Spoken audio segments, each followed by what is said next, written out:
এটা অতীত এই বস্তুটো যেতিয়া পাছত এডিট কৰিম তেতিয়াও মনটো ভাল লাগে পাছত যেতিয়া চাওঁ তেতিয়াও ভাল লাগে মানে পল্লৱী গগৈ ভিডিঅ'সমূহ চালোঁ এটা ভিডিঅ' তাই লিখিছে মই আৰু বেছিদিন জীয়াই নাথাকিম চাগে মানুহে গম পায় নেকি নিজৰ জীৱনটোৰ বিষয়ে বহুতো মানুহে মৃত্যুৰ আগমুহূৰ্তত কিছুদিনৰ আগতে নিজৰ বিষয়ে কিছুমান কথা জ্ঞাতে অজ্ঞাতে কৈ থাকে আমাৰো বাইদেউ নাইকিয়া হৈছিল তাই আগতেই কৈ থাকে মই আৰু বেছিদিন জীয়াই নাথাকিম মানুহে নিশ্চয় গম পায় যে নিজৰ লগত কিবা এটা হ'ব তাইও চাগে ভিতৰি ভিতৰি গম পাইছিল গতিকে সেয়েহে তাই ভিডিঅ'টোৰ তলত লিখিছিল যে মই আৰু বেছিদিন জীয়াই নাথাকিম চাগে তাই সৰু এটা বেমাৰত তেনেকৈ লিখিছিল কিয় লিখিছিল সেইটো তাইহে জানে আচলতে প্ৰেছাৰটো ল' হৈ গ'ল আৰু খোৱাৰ অকণমান খেলি মেলি হোৱাৰ কাৰণে পেট বিষো আছিলে এনেকৈ প্ৰেছাৰটো ল' হৈ গ'ল কাৰণে চেলাইন এটা ল'বলৈ দিছে বাকী একো নাই সেইটো কাৰণে চেলাইনটো লৈ আছোঁ এতিয়া চেলাইনটো শেষ হ'লে যাব পাৰিম আৰু মানুহৰ কেনেকুৱা অৱস্থাত হেৰি হৈ যায় ন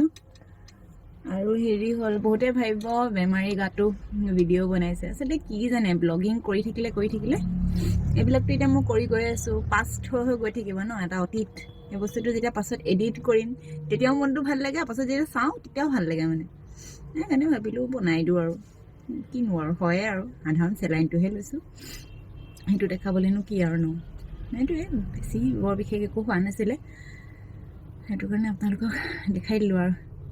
ঠিক আছে তেতিয়াহ'লে এতিয়া ঘৰলৈ গৈ থাকোঁ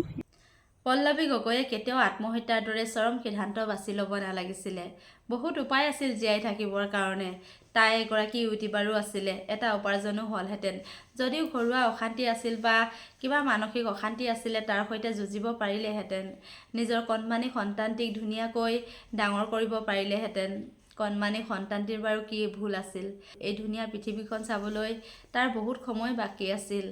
তাক বাৰু কিয় হত্যা কৰিলে পল্লৱীয়ে ইমানেই দুখ পাইছিল নে এনেকুৱা কি দুখ হৈছিল তাইৰ অন্তৰৰ মাজত যে তাই নিজক লগতে সন্তানটিকো শেষ কৰি পেলালে মৃত্যু মানে সমস্যাৰ সমাধান নহয় মৃত্যুটো এটা সমস্যাহে হয় আমি যিমান পাৰোঁ জীয়াই থকা দিনবিলাকত যুঁজিব লাগে সমস্যাবিলাকক সমাধান কৰাৰ সূত্ৰ বিচাৰিব লাগে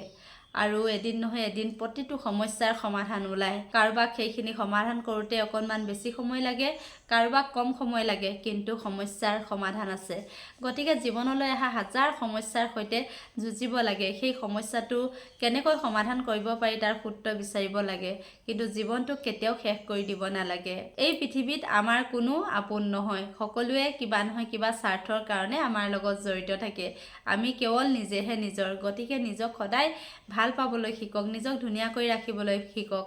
কেতিয়াও আত্মহত্যাৰ দৰে চৰম সিদ্ধান্ত বাছি নল'ব যদি ক'ৰবাত কষ্ট পাইছে যদি ক'ৰবাত দুখ পাইছে যদি ক'ৰবাত আঘাত পাইছে যদি ক'ৰবাত কেৱল চকুৰ পানী পাইছে সেই ঠাই পৰিত্যাগ কৰক কাৰণ এই পৃথিৱীখনত আপোনাৰ কাৰণে নিশ্চয় এনেকুৱা এখন ঠাই আছে য'ত আপুনি শান্তিৰে জীয়াই থাকিব পাৰে অকলে জীয়াই থাকিবলৈ শিকক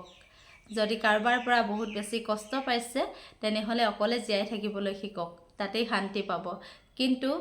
আত্মহত্যাৰ দৰে চৰম সিদ্ধান্ত কেতিয়াও বাছি নল'ব জীৱনটোক ধুনীয়াকৈ সজাবলৈ শিকক ভাল পাবলৈ শিকক কোনে কি কৈছে সেইবোৰ কথা মাথা মাৰি নাথাকিব মানুহৰ কামেই সমালোচনা কৰা মানুহে মানুহক দুখ দি সুখী হয় সমালোচনা কৰি সুখী হয় ইটিকিং কৰি সুখী হয় নিন্দা কৰি সুখী হয় তিৰস্কাৰ কৰি সুখী হয় মানুহে আনক কষ্ট দি সুখী হয় গতিকে সেইসকল মানুহৰ কথা ভাবি কেতিয়াও নিজৰ ধুনীয়া জীৱনটো শেষ কৰি দিয়াটো উচিত নহয় লাগিলে অকলশৰে জীয়াই থাকক নিসংগ হৈ যাওক চৌপাশত কোনো নাই বাদ দিয়ক অকলে থাকক কিন্তু জীয়াই থাকক